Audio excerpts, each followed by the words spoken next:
বন্ধুরা, বাঙালিদের সবচেয়ে বড় উৎসব হলো দুর্গাপুজো। ঢাকে কাঠি তো পড়েই গেছে, তাই আমিও দেরি না করে একটি দুর্গা মায়ের ছবি এঁকে ফেললাম। তোমরা দেখলে এটি শিখে নিতে পারবে। মা আঁকার জন্য একটা লাইন টেনে নেব, তারপর একটু জঙ্গল মতো করে দেব। এরপর আকাশে মেঘ দেখতে পাই আমরা, ওই মেঘটি এঁকে নেব। তারপর আমরা একটু ঘাস এঁকে নেব। তারপরে আমরা কাশফুল কিছু এঁকে নেব। এরপর ওই মেঘের মধ্যে দুর্গা মায়ের মূর্তি এঁকে নেব।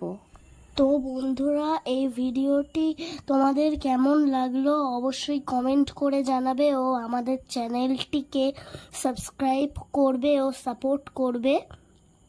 পরের বার ও নিত্য নতুন ভিডিও পাবে।